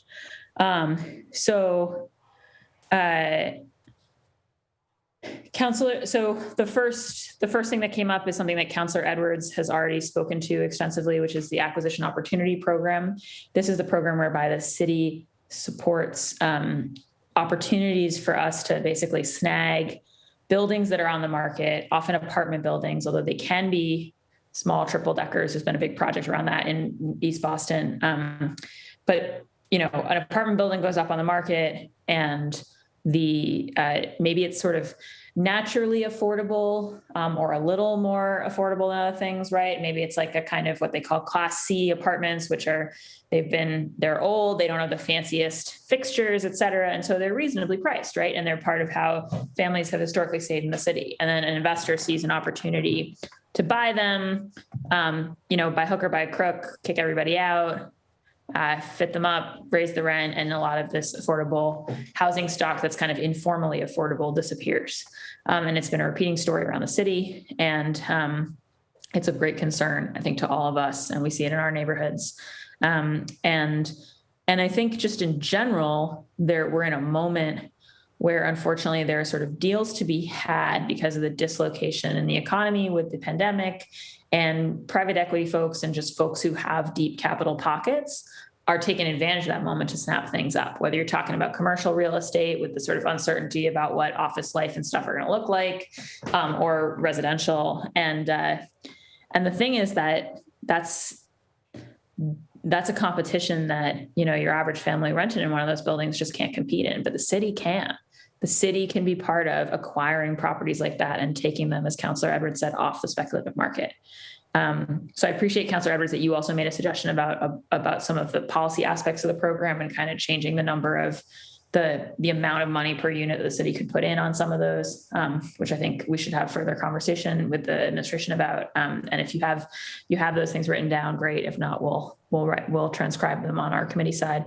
But I think just in general, the idea that we need to grow this program, it's already reflected at a smaller level in the administration's ARP filing. They suggested putting another 4.6 million into it, but acknowledge that we have $20 million in outstanding sort of credible requests on this front in Fenway, Chinatown, Hyde Park, Mattapan, Dorchester, and surely can expect more. So Councillor Edwards, I actually, while I'm there, had a question, which was just, you said, oh, it's at 30. I wanted to go to 60. Yeah. And I'm just trying to, where are you getting the 30 from? Oh, sorry. Was it from your memo? It's at $29 million right now. So, allocated. Mm-hmm. Yeah, 29's been allocated. Yeah. Yes, that's what it's not 60 on top, 60 total. Okay. All right. Okay, Yeah. Apologies. There was a recommended, and we discussed possibly 20. I want to do the 30, which could do the combo of the 20 for AOP plus the 10, which I had recommended for the land trust. Mm-hmm. Okay, if that's the compromise, or we just stick with the 30 for AOP 30, and then another 10 on top, which would be then a total of 40 increase. Okay, that's how I see it. Got it. Okay, thanks. No, that's helpful. Yeah, so my memo had suggested 20, but yeah, you're suggesting 30 here. And then on the land trust front, now let's talk a little bit about, so another thing that was in my memo is, there's another type of acquisition. It's the same problem, which is, I agree, but I disagree. Yeah, I know you're right. So just let me finish before you disagree. So same problem. Private equity snaps up all the kind of valuable stuff lying around. And let's be clear. I think it's worth saying to everybody, like, the thing about land, it's like, we're going to have the city of Boston here, right? We've been around, like, we're talking about a charter that's changed a lot, right? But for a city that got its charter in 1630, right? So, like, we've been around for centuries. We hope to be around for centuries. Piece of continuing to be around for centuries is the environmental piece, which we'll get to in a minute. But when you're a city, you can afford to, and frankly have to, make kind of long-term plays, thinking on that kind of not just years, but decades, centuries scale. And when you think about the century scale, control of land use, both for public goods and for the things communities need, like housing, is just like, it's super obvious that that's something you would want to do. And I think in our debate on Wednesday, both Councillor Edwards and Councillor Baker raised the fact that there have been times when there's been really good opportunities for the city to acquire existing buildings and land and such that we've passed by, and that we should move on those things more quickly. Now, what Councillor Edwards and I are about to disagree about is the mechanism for doing that. Correct. And what what I suggested in my memo is that the one agency in the city that actually has the power to acquire land and assets, buildings, et cetera, without saying this is for a municipal purpose, we're going to put XYZ public services in it, et cetera, and to actually do it directly and act as a buyer is the Boston Planning and Development Agency because of its enabling statute. And I have long thought that we should actually be using that power for the public good, and that there'd be a good opportunity here to do something like that with, put $10 million in and really look for bargains. And I do think there's going to be some real stuff on the commercial side that we might miss if we're not paying attention. Now, I'm going to let Councillor Edwards say her piece. I suspect that she doesn't want to put it in the BPDA's hands. Hey, don't go, you suspect whatever. Hey. Go ahead, Councillor Edwards. I yield the floor. Thank you so much. So, and I'm sure you know me very well, and that's all you understand my intentions are good. But yes, I'm not interested in increasing the land mass or the portfolio of the BPDA because I am concerned that is an increase without an actual accountability measure. They have a lot of land as it is right now, and they do very much rely on the market forces. And not only that, but the way they're structured, those market forces pay them. And that's my biggest concern. And so they are encouraged to develop to help their coffers. And so unless we come up with a program where it's very clear that this is on lend to you to develop and to help have affordable housing, regardless of the profit that you make, which isn't how they're set up, Councillor Bach, I don't trust that it goes to them, and then we don't end up with a market forces and helping their coffers. So that's the number one concern. And then with regards to the land trusts, they are naturally mostly nonprofits. I don't know of a for-profit land trust out there yet, but they're nonprofits. They are about collective ownership and growth, and they also make sure, as part of their deeds and what runs with the land, is capping how much buildings that are built on their properties can be sold for, which does allow for certain amounts of home ownership, but to a rightful critique, it does cap sometimes the generational wealth that comes with it. I think that can be fixed in the deeds, but my biggest concern, again, is what has been proven to be extremely successful. We have one of the best in the country, DSNI. Dudley Street Neighborhood Initiative Land Trust is one of the most successful in the country. We're not putting the money and dollars behind enough of.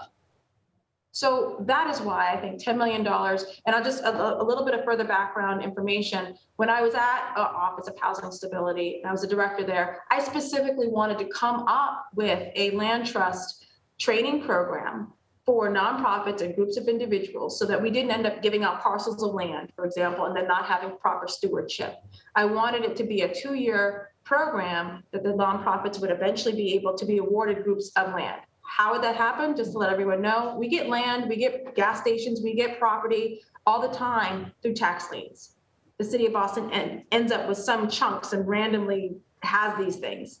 So I thought initially that would be a wonderful program to match nonprofits, people who need affordable housing with land.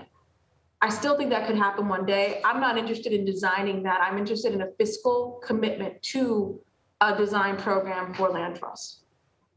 That's all. Thank you. Thank you, Councillor Edwards. Yeah, and I agree. I'm strongly supportive of the land trust mechanism. And I think to your point, yeah, I would, if you find a for-profit land trust, you got reason to worry, right? Because the whole point is to take the profit motive out of land use and kind of focus more on community. And we've got some amazing advocates for the land trust world, including in Councillor Flint's district with Lydia Lowe. I will note though, so I'm sure there's a way to design something that's sort of in both of our headspaces. I think that DSNI's, the land for DSNI was originally acquired through the BPDA. It's one of the BPDA's best uses in its history of its powers.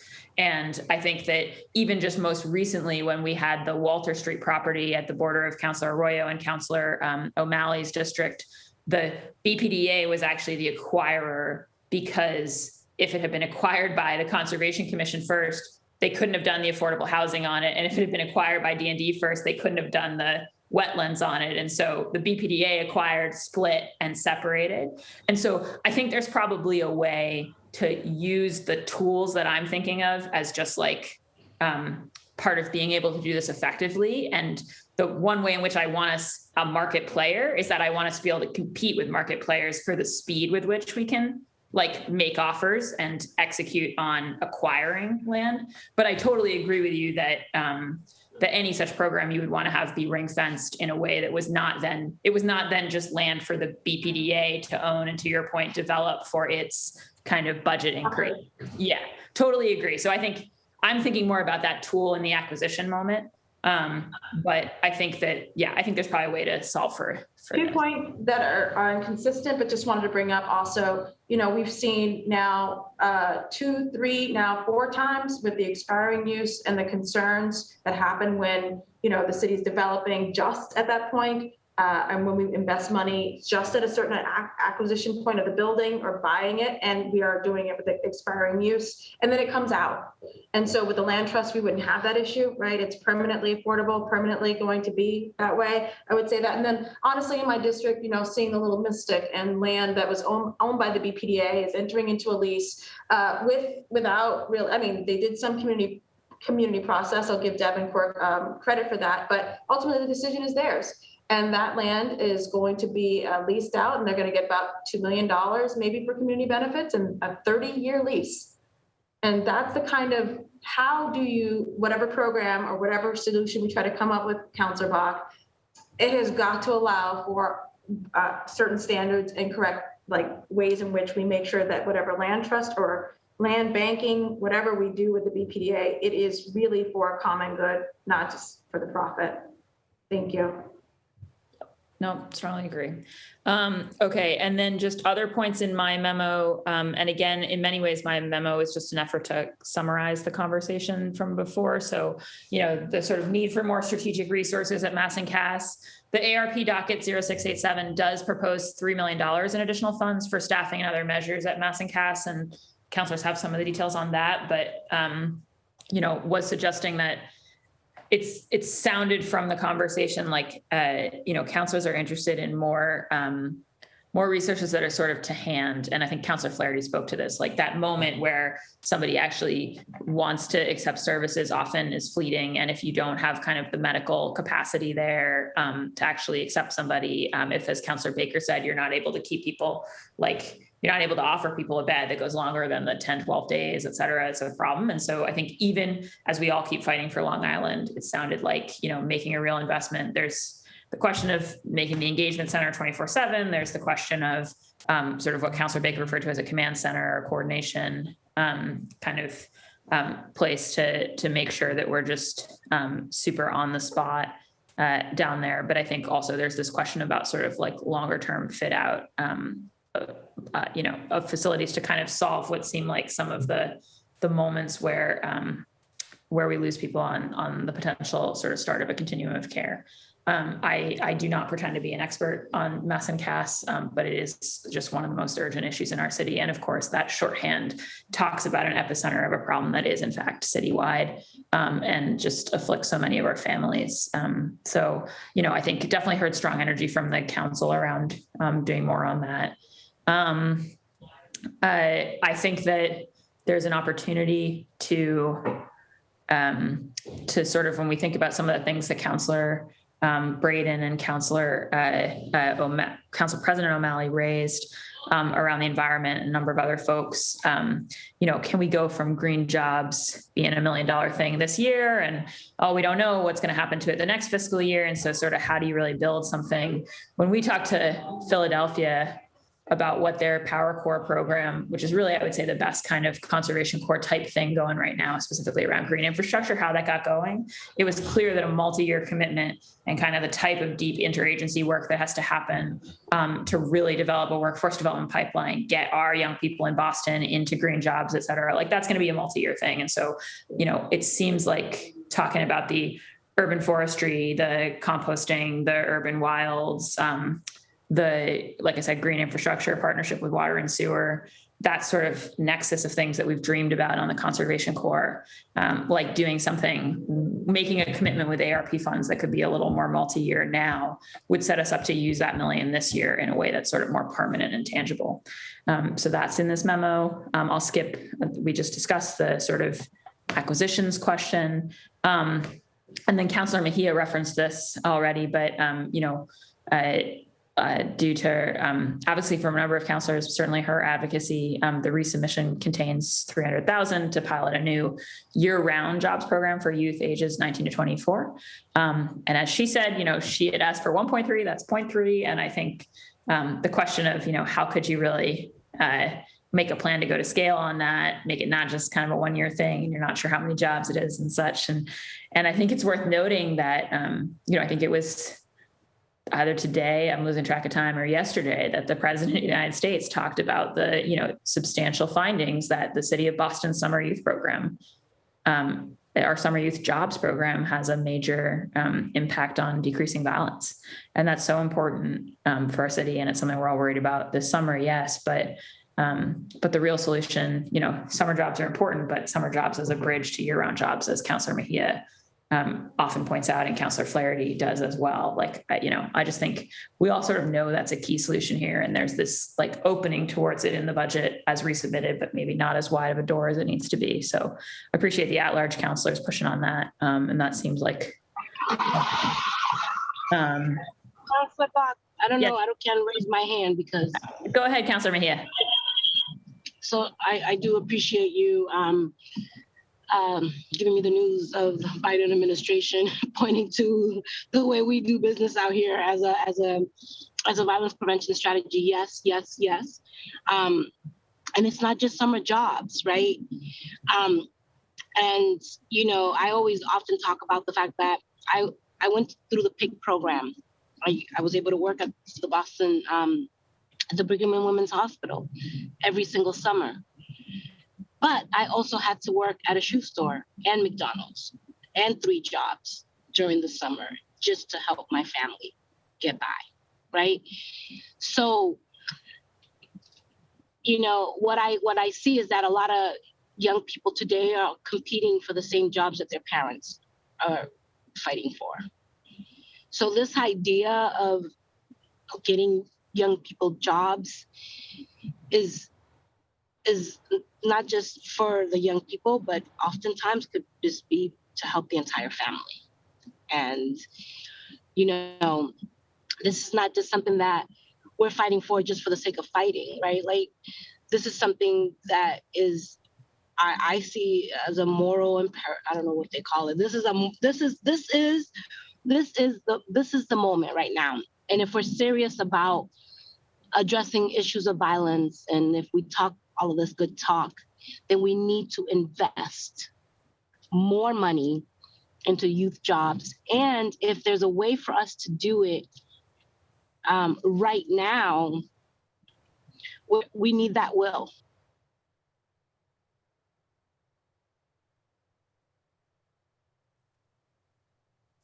$300,000 is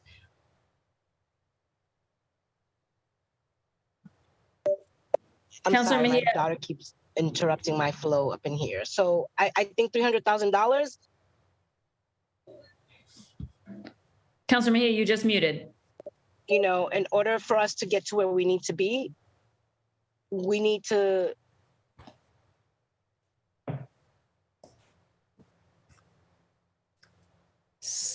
Sorry, Councilor Mejia, I don't know if you meant to mute, but we just lost you again in order for where we need to be, and then we lost you.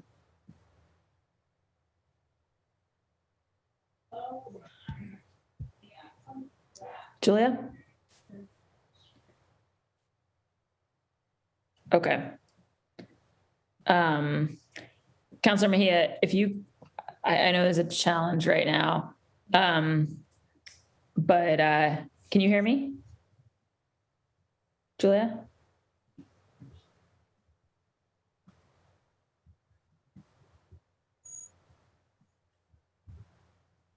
Okay. Julia, if you're able to come. Yeah, now I can. Disconnected. Hello? Yeah, we just got you back. Yep, we can hear you now. Go ahead. Julia. Councillor Bach, can you hear me? Yes, can you hear me? Oh God, I was yelling at my mom. I wasn't yelling in public, was I? Jesus Lord. No. Interrupting my flow, and you know how it works when you're on the phone. But Councillor Bach, just my point is that $300,000 is not, it's just not going to get us to where we need to be. And we need to see bigger investments in that allocation. And I know I missed Councillor Campbell's remarks earlier, but Jacob alluded to the fact that no one's talking about public safety here in this memo. And I'm just curious about what that's all about, and why are we not leaning into it? Is it because there's no appetite here? Nobody's hungry for that type of reform? Like, what is it, like only certain people? I'm just curious, like why we're not talking about why aren't we talking about public safety? So thank you, Councillor Mejia. What I also said when Councillor Campbell asked that question is, I strongly think that we have not heard from the police department a strong enough plan for cutting the overtime. And I'm very concerned about that. I think we did learn last year that our budget number on the police overtime, unfortunately, doesn't really determine it.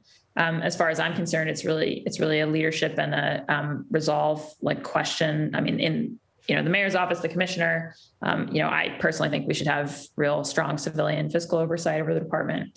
I didn't put anything into the memo because I was trying to summarize themes that were coming to the fore from counselors that were fairly, kind of a consensus. And what I said earlier is that I've heard very divergent views from the council about what people would like to see on the police budget front. I've heard folks who want more funding and more cadets. I've heard folks who want less cadets, fewer recruit classes, freezing more cuts. And what I would say is this space is open for if any counselors have proposals that we can get, the majority of the body to, I'd be very happy to have them. I think that folks have definitely highlighted the 911 alternative response as a place that, you and Councillor Edwards and Wu led on and would like to see be real and substantial. I don't know if that means that we want more money for that right now, or if what we want is just to really know what it's going to look like. I think basically it's not there because everybody has been suggesting different things. So I think Councillor Mejia, that if you have any proposals that you want to make to the body and make part of this conversation with counselors, you should. Because as far as I'm concerned, it's exceedingly frustrating to have a department budget that doesn't feel like it's really under our control. And as a Ways and Means Chair, I find it really frustrating. And I think that ultimately, as Councillor Edwards alluded to, the contract is the only way to sort of make that not true. And that's something that I intend to be very firm on as long as I'm running this committee. But if you have any proposals on things that, would help us get to yes and make more serious reform on that, please make them. No, I'm just thinking about last year, there were definitely there was more consensus around this issue. So again, it's last year. So we have to deal with this hand that we are dealt with this year. So I am curious though, if in the spirit of compromise, right, is there a way for us to put a pause on the new class, maybe starting potentially in January instead of this year, and then we can reevaluate? I mean, because right now, I just feel like the system right now, it's like you're hiring people to work in a system that has some flaws.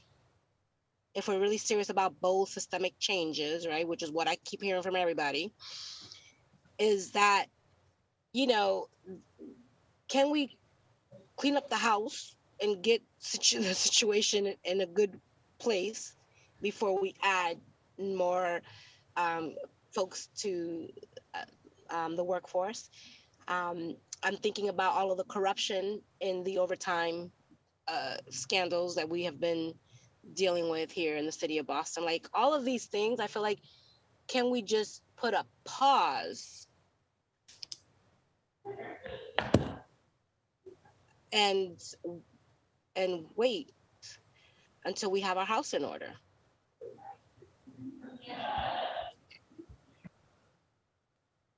I mean, thank you, Councilor Mejia. I think that's a proposal we can put on the floor. I mean, both to the administration and to the council. The idea of, so just to be clear, sorry, were you suggesting that the July class not happen, or that the January one not happen? No, like we wait until like the July class not happen, because see, this is what I keep thinking about. In November, all of this is going to change. This whole conversation is probably going to look very different, right?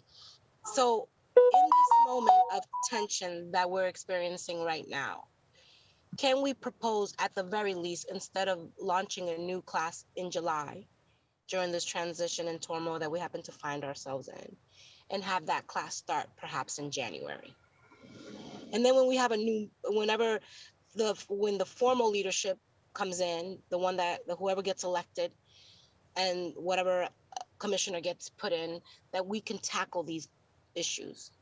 Like, I don't understand if everyone is like worried about the 112 budget and all this other stuff, like, aren't we worried about all of these decisions that we're making right now in this time too? Like, it just doesn't make sense to me. Like, can we just pause on these classes at least until January? Thank you. No, Councilor Mejia, I'll put that on the list of things that we're forwarding to the administration to address on Monday. And I think obviously if we do go to a 112, the irony is that it's the police budget that goes up a little bit because it was higher last year than it's budgeted for this year. But yeah, no, I think we should put it on the list. So, all right. I'm just gonna quickly finish running through these things in the memo. So one is around digital infrastructure. And I have to say, I mean, I strongly agree, Councilor Mejia, that municipal broadband is in the long term. It's the direction that the city, I think, should be going. I think our people need it. I think that in the long run, it's going to be obvious that broadband is a utility in the same way that like water is. And I think that, we've just ended up in a weird intermediate time where people get bad broadband service for too much money, and it's just not going to make any sense in a real digital world. I think the place where the $200,000 timeline that the administration has committed in the resubmission to doing, I know what you're urging, does make sense, is that when we talked to Do It in the hearing about what they thought the price tag on municipal broadband would be, their read was that it was probably a $2 billion thing over 5 to 10 years. So that's obviously major capital work. It's competitive with the kind of needs that our schools have, certainly that our public housing has and such.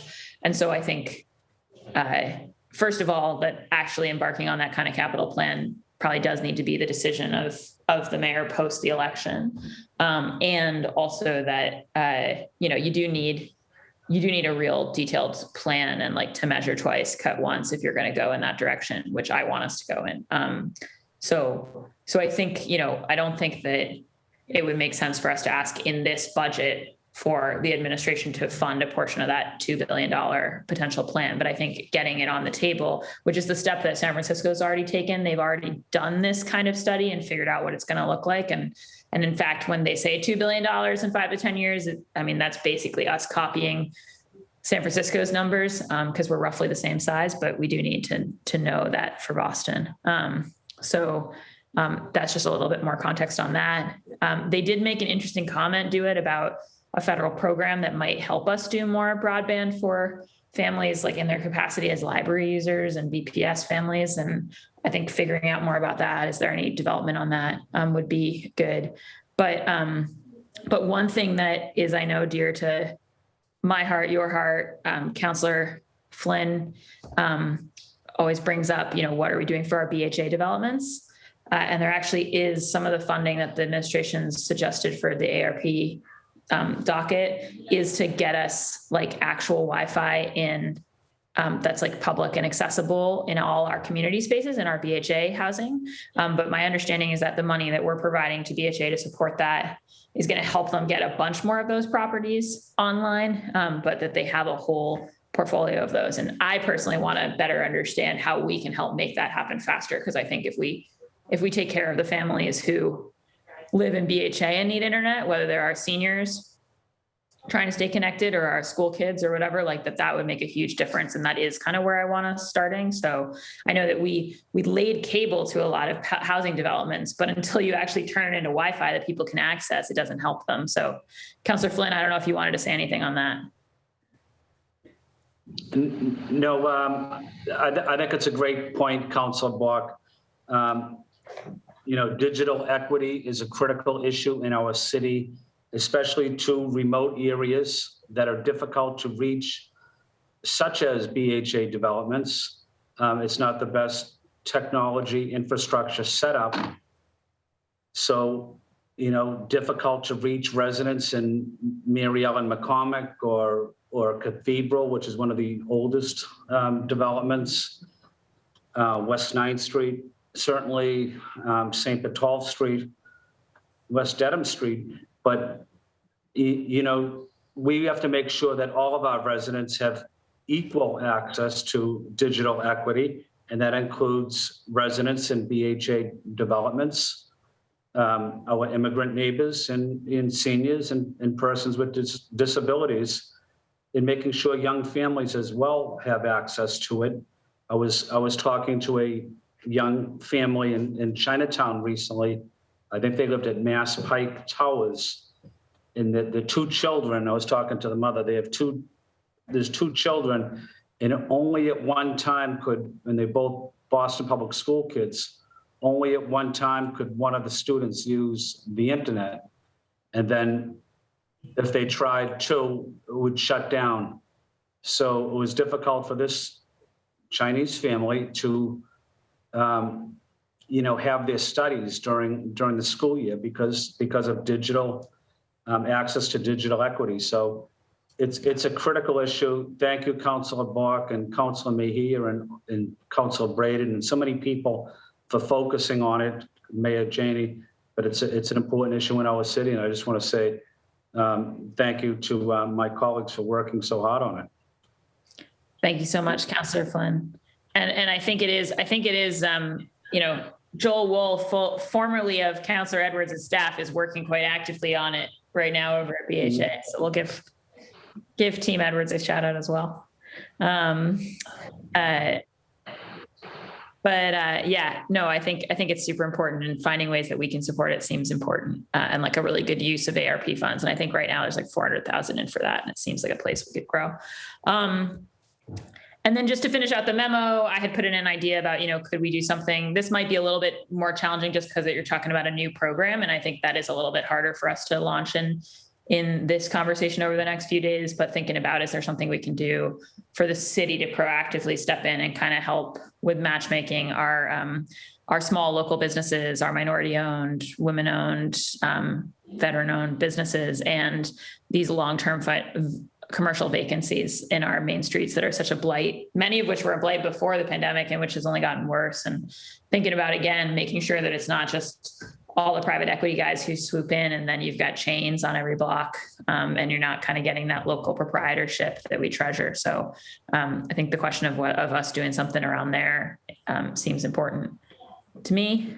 And then the last thing in my memo is just turning to the BPS question and summarizing the fact that I think, the council, Councillor O'Malley's already spoken to the exam school question. And I think there's a number of things in the mix, but some of the things that councillors raised as places that they really want to see more investment. One you've heard a lot about already, Madison Park, definitely both facilities and programming there.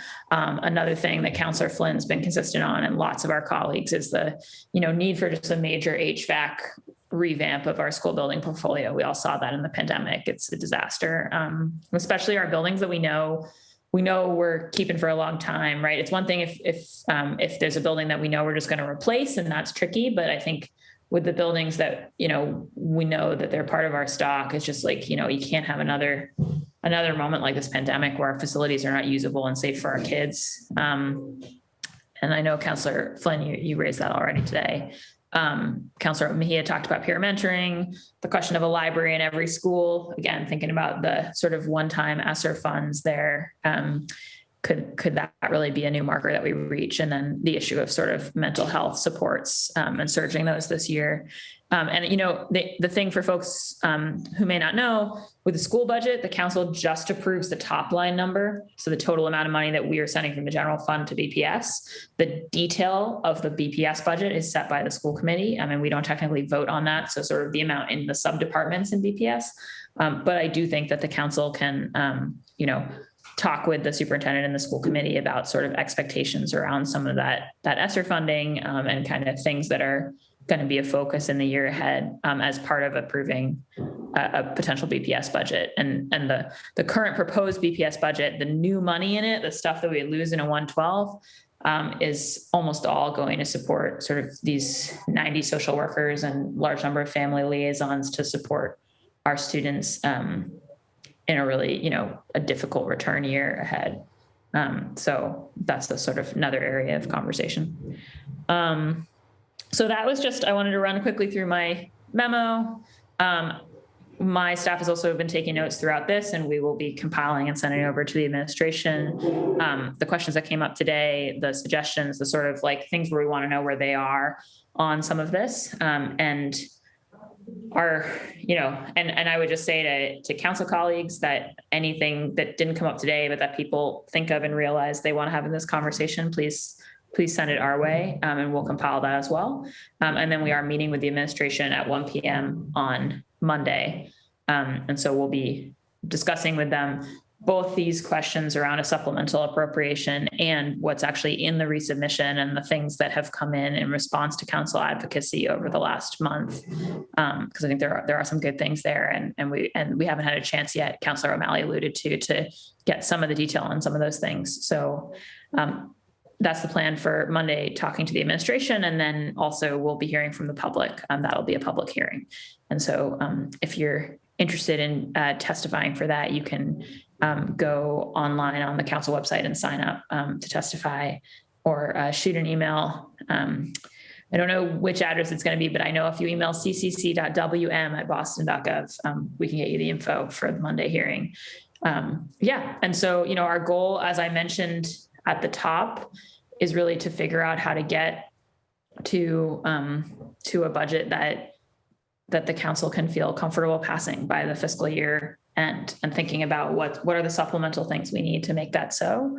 Recognizing that, as Councillor Sabi George said, we're never have a perfect budget, but that also this is like a really specific moment with the number of needs we face, the amount of federal funding available, and the sense that kind of like, you know, that the city's really relying on all of us to come together and have a more collaborative process. So I'm looking forward to a collaborative conversation with the admin on Monday, and I will be putting all those things together. So before I conclude, I'm going to let councilors say any final words. Councillor Mejia, I see your hands raised. Yes. So Councillor Bach, I'm really trying to think about the timeline, right? I understand and appreciate the June 30th situation. And if I know that we don't have a council meeting on that Wednesday because of the holiday, I mean, after the 30th, the first Wednesday of July is a holiday. So I'm just curious about when will we reconvene? Like after the 30th, if God forbid we need to, like I need to, you know, I need to figure out some things. I need to figure out what that looks like. And I don't think you're going to have an answer for me right now, but I would like to know what the first week of July is going to look like. Well, so would I. And very much the goal of all of this is, again, for us to reach what is a very real fiscal year end deadline on the 30th. I'm not really interested in making plans for failure. What I will say, Councillor Mejia, is that the council president, O'Malley, is capable of calling a special meeting of the council whenever he wants, with the condition that it has to be 48 hours in advance, and it's got to be on obviously on work days. So certainly it's not like he has the ability to amend the council schedule in that sense for a meeting. But I'll just stress that, you can have a meeting, but having a meeting, it doesn't get us there, right? Unless we've actually come to some agreement. So I think that no matter what, us getting to a budget for the people of Boston is going to involve this collaboration between the council and the mayor to get to yes. And I think knowing that that's what it's going to take, it really behooves all of us to come together and do that work before the 1st of July and not after, because we're all going to have to be part of making it happen. And I think leadership is really getting it done by Wednesday. So that is going to be what I am working towards with all my heart here. All right, because I'm going to have to let Annalise know what her life is going to look like the first week of July. So I just need to figure some things out. So, okay. Yeah, I think all of us would like to enjoy the 4th of July week with our families, but I think, obviously we gotta do the people's work. Absolutely. We gotta do this very important work for the people first. And there is no reason that we cannot get it done by the 30th on schedule. Yeah, we'll see about that. All right, Councillor Flynn, did you have any final words? Yes, thank you, Councilor Bork. I know I mentioned it earlier when I first spoke, but as I was at this meeting last night in South Boston, there were over 200 people there. We actually lost a young man on a motorcycle last weekend who's deceased. So our thoughts and prayers are with him. But as I was talking to the residents of South Boston, one of my neighbors said to me, the city of Boston is getting what, 450 million is it in federal funds over the next 4 or 5 years, I believe. This gentleman said to me, can some of that money be used for the Slow Streets program? What we're doing is neighborhood against neighborhood to see who gets this great program. And every neighborhood has pedestrian safety related issues and challenges. And as I said last night, I think pedestrian safety and a speeding car is a public health emergency. That's how dangerous the streets are in my neighborhood of South Boston. They're like that in the South End too. They're like that in the downtown area. I don't think it's just District 2. I think it's across the city. So I'm wondering, Councilor Bork, are we able to have a significant conversation about pedestrian safety and our federal funds, and what role we can play in making sure we communicate with the administration on pedestrian safety issues with this large pot of money? And in my last comment, Councilor Bork, again, thank you for giving me the opportunity. You were talking about Mass Ave and Melnia Cass earlier.